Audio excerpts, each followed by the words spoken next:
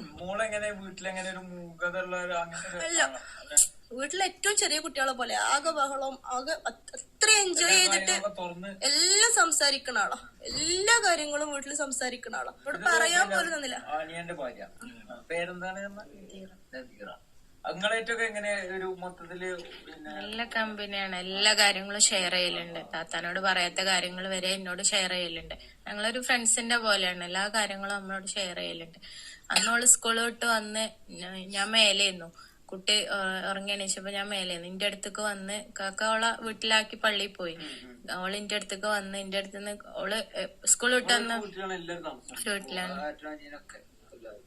അവള് സ്കൂളിൽ വിട്ടെന്ന് ആദ്യം വരല് കുട്ടീന്റെ അടുത്തേക്കാണ്. അപ്പൊ എനിക്ക് ചെറിയ മോന, അപ്പൊ കുട്ടീന്റെ അടുത്തേക്ക് വന്ന് കുട്ടീന്റെ അടുത്ത് അപ്പൊ അവളിങ്ങനെ കണ്ണ് കലങ്ങി കരഞ്ഞ പോലെ ഉണ്ട്. അപ്പൊ ഞാൻ ചോദിച്ചു എന്താണ് ഇതിലോ ചോദിച്ചു. അപ്പൊ പറഞ്ഞു മാമ എക്സാം ഭയങ്കര ടഫ് ആയിരുന്നു പറഞ്ഞു. അപ്പൊ പറഞ്ഞു അതിനിപ്പോ എന്തിനാ ടെൻഷൻ ആവണേ, ക്രിസ്മസ് അല്ലേ, ഫൈനൽ എക്സാം ഒന്നല്ലേ, നെക്സ്റ്റ് ടൈം നമുക്ക് റെഡി ആക്കാന്ന് പറഞ്ഞു. അപ്പൊ വയറ് വേദനിക്കുണ്ടായിരുന്നു. അപ്പൊ ഞാൻ പറഞ്ഞു ഭക്ഷണം അയക്കായിട്ടേ, കാരണം ഞാൻ നിസ്കരിച്ചു. അപ്പൊ ഞങ്ങൾ നിസ്കരിച്ചു വരി, എന്നിട്ട് ഫുഡ് അയക്കാന്ന് പറഞ്ഞു. അങ്ങനെ അവള് താഴേക്ക് പോയതാണ്. പിന്നെ ഞാന് താഴേക്ക് വരാൻ നോക്കുമ്പോൾ അവളെ അനിയനുണ്ടായിരുന്നു, വീട്ടിലന്ന് അനിയനും ഉണ്ട്. അവളെ അനിയനുണ്ട്, അനിയന്റെ കയ്യിലോള് കുട്ടീനെ കൊടുത്തേക്കണേ. അപ്പം ഡോറ് അടച്ച് അവള് ഡ്രസ്സ് മാറുകയാണ്, ഡോർ അടച്ചിട്ടാണുള്ളത്. അപ്പൊ അവനോട് ചോദിച്ചപ്പോ താത്ത താഴെയുണ്ട്, ഡ്രസ്സ് മാറാൻ പോയതാണ്. അങ്ങനെ കിച്ചണിലെത്തി ഞാൻ ചോറൊക്കെ വളർന്നു, കാക്ക ദിലു എവിടെ ചോദിച്ചു, അവള് റൂമിലുണ്ടായിരുന്നു. അങ്ങനെ കാക്ക വന്ന് പിന്നെ ഡോറ് മുട്ടി, അവള് തുറക്കണില്ല. അപ്പൊ 2-3 പ്രാവശ്യം വിളിച്ചിട്ടും തുറക്കാതെ ഞാനും വന്ന് നോക്കി, ഞാനും വിളിച്ചിട്ട് ഞാന് ഡോറിങ്ങനെ വിളിച്ചിട്ട് അവള് തുറക്കണില്ല. അപ്പൊ ഡോറിങ്ങനെ മേലെ കുറ്റിയിട്ടിട്ടുള്ളു. അപ്പൊ ഇങ്ങനെ നോക്കിയപ്പോ ബെഡിൽ ഇങ്ങനെ ചെയർ കാണുന്നുണ്ട്. അപ്പൊ ഞാൻ ചോദിച്ചു കാക്ക എന്താ ബെഡിൽ, അപ്പോഴും എനിക്ക് ഇതാണെന്നൊന്നും എനിക്ക് മനസ്സിലായിട്ടില്ല. എന്റെ കാക്ക ബെഡിൽ ചെയർ എന്താണെന്ന് ചോദിച്ചു. അതില് കാക്കാന്റെ കയ്യിലാണ് അപ്പോഴും കുട്ടി. കാക്ക എനിക്ക് കുട്ടീനെ തന്നിട്ട് ഡോറ് ആക്കിയപ്പോ പിന്നെ നമ്മള് അതില് പിന്നെ വളരെ മോശമായിട്ട് പെരുമാറിയ ഒരു ടീച്ചറെ കുറിച്ച് പിന്നെ പറഞ്ഞു. എന്താണ് അത് ഒന്ന് പറഞ്ഞാൽ, എന്താണ് അവരുടെ മനോഭാവം? മോള് എക്സാം എഴുതി കഴിഞ്ഞതിന് ശേഷം ബാത്റൂമിൽ പോയി, കരഞ്ഞിട്ട് ബാത്റൂമിൽ പോയി ഒന്ന് മുഖം കഴുകാൻ വേണ്ടി പോയതാണ്. അപ്പൊ ടീച്ചർ പിന്നെ കുട്ടികളെ പറഞ്ഞയച്ചു, മോൾ ഇത് ഇറങ്ങിയോ നോക്കാൻ വേണ്ടിട്ട്. മോൾ ഇറങ്ങിയിട്ടില്ല. പിന്നെ ടീച്ചർ വന്ന് നോക്കുമ്പോ മോള് ബാത്റൂമിൽ തന്നെ. അപ്പൊ ഇറങ്ങാൻ പറഞ്ഞു. മോള് കരഞ്ഞോണ്ട് നിക്കുകയാണ്, ബാത്റൂമിൽ കരഞ്ഞോണ്ട് നിക്കുകയാണ്. പുറത്തിറങ്ങി. അപ്പൊ മോളെ കൂടെ 2 ഫ്രണ്ട്സും ഉണ്ട്, മോളെ അടുത്ത ഫ്രണ്ട്സാണ്. അപ്പൊ 2 ആള് പോലെ കൂടെ നിന്ന് ഇങ്ങനെ കരഞ്ഞോണ്ട് നിന്നപ്പം ടീച്ചർ വരാൻ പറഞ്ഞു, സ്റ്റാഫ് റൂമിലേക്ക് വരാൻ പറഞ്ഞു. പന വിളിച്ചിട്ടുണ്ട്, സ്റ്റാഫ് റൂമിലേക്ക് വരാൻ പറഞ്ഞു. അപ്പോൾ പറഞ്ഞു ഞാൻ 2 മിനിറ്റ് കഴിഞ്ഞിട്ട് വരാം, ഞാനൊന്ന് ഓക്കെ ആയിട്ട് 2 മിനിറ്റ് കഴിഞ്ഞിട്ട് വരാന്ന് പറഞ്ഞു. അപ്പൊ പറഞ്ഞത് വലിയ ഷോ ഇറക്കൊന്നും വേണ്ട, എന്നെ കുറിച്ച് ഞങ്ങൾക്ക് എല്ലാം അറിയാം, എന്നെ മാത്രമൊന്നുമല്ല വേറെ 2 കുട്ടികളെയൊക്കെ പിടിച്ചിരിക്കണേ, വേഗം സ്റ്റാഫ് റൂമിലേക്ക് അവിടെ വാന്ന് പറഞ്ഞു. അതും പറഞ്ഞിട്ട് ടീച്ചർ പോയി. അതും കൂടി കേട്ടപ്പോ മോൾക്ക് ആകെ, കൂടെയുള്ള ഫ്രണ്ടിനോട് പറഞ്ഞു പറഞ്ഞു ടീച്ചർക്ക് ഇതിനെ കുറിച്ച് എന്താ അറിഞ്ഞിട്ടാ. നല്ല ഹരാസ്മെന്റ്, പൂർവ്വ വിദ്യാർത്ഥികളടക്കം ഒരുപാട് ആൾക്കാർക്ക് ദയനീയമായിട്ടുള്ള കഥകൾ ഓരോ കുട്ടികൾക്കും പറയാനുണ്ട്. മെന്റലി ടോർച്ചർ ചെയ്തതും ഹറാസ്മെന്റും ബോഡി ഷെയ്മിങ് അങ്ങനെ ഒരുപാട് കാര്യങ്ങൾ കുട്ടികൾക്ക് പറയാനുണ്ട്. ഒരു ടീച്ചർ എന്ന് പറഞ്ഞാൽ നമ്മളെ മുന്നിലിരിക്കുന്ന കുട്ടി തന്റെ കുട്ടി തന്റേതല്ല എന്ന് തോന്നുന്ന നിമിഷം ടീച്ചർ ആ പടി ഇറങ്ങണമെന്ന്. അതാണ് ടീച്ചർ എന്ന് പറഞ്ഞാല്. അതാണ് നമ്മളൊക്കെ പഠിച്ചിട്ടുണ്ട്. നമ്മളൊക്കെ ഇന്നും ടീച്ചേഴ്സിനെ കാണുമ്പോൾ നമ്മൾ ഓടിച്ചെന്ന് നമ്മൾ അങ്ങോട്ട് പോയി ഷെയ്ക്കാൻ്റെ കൊടുക്കും. അതാണ് അത്രമാത്രം നമ്മൾ ടീച്ചേഴ്സിനെ റെസ്പെക്ട് ചെയ്യും. ഈ MESലുള്ള ടീച്ചേഴ്സ്, കുറച്ച് ടീച്ചേഴ്സ് എന്ന് പറഞ്ഞാൽ എല്ലാരും പറയണില്ല, കുറച്ച് ടീച്ചേഴ്സ് എന്ന് പറഞ്ഞാൽ വളരെ മോശമായിട്ടുള്ള അഭിപ്രായമാണ്. ഓരോ കുട്ടികൾക്കും പറയാനുള്ളത് അത്രയും ദയനീയമായിട്ടുള്ള കഥകളാണ്. ഒരു യൂട്യൂബിൽ ഈ ഫിദ മരിച്ചതായിട്ട് ഇത് യൂട്യൂബിൽ എന്താ പറയാ ഇത് വീഡിയോസ് ഇട്ടപ്പം അതിന്റെ താഴെ കുറെ പൂർവ്വ വിദ്യാർത്ഥികൾ കമന്റ് ഇട്ടിട്ടുണ്ട്. ഇതേപോലെ ഞങ്ങളും ആത്മഹത്യന്റെ വക്കിലെത്തിയതാണ്, ഓരോ ടീച്ചേഴ്സിന്റെ ഇത് കാരണം ഞങ്ങളും ആത്മഹത്യന്റെ പഠിക്കണ കുട്ടികളെ വരെ ഇവരെന്താ പറയാ, എന്തിനാ ഇയൊക്കെ സ്കൂൾക്ക് വരുന്നത്, എനിക്കൊക്കെ സ്കൂള് നിർത്തിക്കൂടെ, എന്തിനാ അതായത് വിദ്യാഭ്യാസം ഉണ്ടായിട്ട് കാര്യമില്ല. ഈ പരിഗണന എന്ന് പറഞ്ഞ സാധനം ഇല്ലെങ്കിൽ ഇപ്പൊ നമ്മളെ കുട്ടികള് സ്കൂളിൽ പോയി അവിടുന്ന് ഇതേപോലെ ഹരാസ്മെന്റ് നേരിട്ടാല് അതൊന്ന് ആലോചിച്ച് നോക്കി. ഒന്നും നമ്മളെ കൊണ്ട് ചെയ്യാൻ പറ്റൂല എന്നുള്ള കോലത്തില് സുരക്ഷിതമായ ചില കൊലപാതകങ്ങൾ എന്നൊക്കെ നമുക്ക് അതിനെ വിശേഷിപ്പിക്കാൻ പറ്റൂലേ? ആലോചിച്ച് നോക്കി. സുരക്ഷിതമായി നിന്നുകൊണ്ട് ടീച്ചറാണോ ആണ് കുട്ടിയോട് എന്തേലും പറഞ്ഞോ? അല്ല അങ്ങനെ എന്നാലിന്നത് കണ്ടപ്പോ ശാസിച്ചിട്ടുള്ളൂ. നേരെ മറിച്ച് ആ കുട്ടി ആത്മഹത്യ ചെയ്യുന്നതിലേക്ക് എത്തുന്ന രീതിയിലേക്ക് കാര്യങ്ങൾ പോവാ. കുട്ടിന്റെ ഒരു ഇൻസിഡന്റുമായി ബന്ധപ്പെട്ട് നിങ്ങള് സ്റ്റേഷനിൽ കൊടുത്ത പരാതിക്ക് പുറത്ത് എന്തെങ്കിലും ഒരു നിയമ നടപടികൾ ഈ അധ്യാപകർക്കെതിരെ അത്തരം ആളുകൾക്കെതിരെ എടുത്തിട്ടുണ്ടോ? ഒരു നിയമ നടപടിയും ഈ സമയം വരെ എടുത്തിട്ടില്ല. നമ്മളത് എന്തുകൊണ്ടാണ് എന്നുള്ളതിനെ കുറിച്ചിട്ട് സ്കൂള് PTA കമ്മിറ്റി ഒരു 6 അംഗ സമിതിനെ അന്വേഷണത്തിന് നിയോഗിച്ചു. അവരുടെ കണ്ടെത്തല് മാഷ്മാരെടുത്തുനിന്ന് പ്രത്യേകിച്ചൊന്നും സംഭവിച്ചിട്ടില്ല എന്നതാണ്. മിനിഞ്ഞാന്ന് പാരന്റ്സ് മീറ്റ് വിളിച്ചിട്ടുണ്ടായിരുന്നു. അന്ന് ഞാനും എന്നെ 2 പേരന്റ് വിളിച്ചപ്പോ പാരന്റ്സ് മീറ്റ് വിളിച്ചിട്ടുണ്ട്, നിങ്ങൾ വരണം എന്ന് പറഞ്ഞു. ഞാനും ഭാര്യയും അതേപോലെ തന്നെ അനിയന്റെ ഭാര്യയും കൂടി ഞങ്ങൾ 3 പേരും കൂടി പാരന്റ്സ് മീറ്റിൽ പോയി.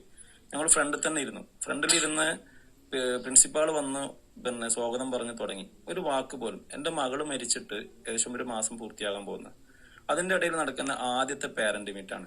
ആ പാരന്റ് മീറ്റിൽ ഒരു കുട്ടി ആ സ്കൂളിൽ നിന്ന് മരിച്ചു പോയിട്ട് അറ്റ്ലീസ്റ്റ് ഒരു മൗന പ്രാർത്ഥന, അതല്ലെങ്കിൽ എന്തെങ്കിലും ഒരു അനുശോചന വാക്ക് അതുപോലും പറയാതെ ആ ഒരു സ്വാഗത പ്രസംഗം അവസാനിപ്പിച്ച പ്രിൻസിപ്പാള് നിലപാട് കണ്ടപ്പോൾ ഞാൻ എണീറ്റ് സംസാരിച്ചു.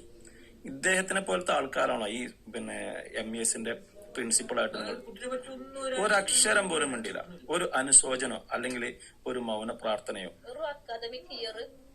വിജയശതമാനം ഇത് മാത്രമേ സംസാരിച്ചിട്ടുള്ളൂ. നെക്സ്റ്റ് പബ്ലിക് എക്സാമിനെ കുറിച്ച് സംസാരിച്ചു. പ്രതികരിച്ചു. ഞാൻ അവിടെ വന്ന പാരന്റിനോട് എന്റെ മകൾക്ക് ഉണ്ടായ ദുരനുഭവത്തെ കുറിച്ച് പറഞ്ഞു. കാരണം ഒരു മാഷ് ഇങ്ങനെയാണ് പ്രതികരിക്കേണ്ടത്. ഒരു എക്സാം ആളുന്ന കുട്ടിന്റെ അതിന് കോപ്പി അടിച്ച് പിടിച്ചു.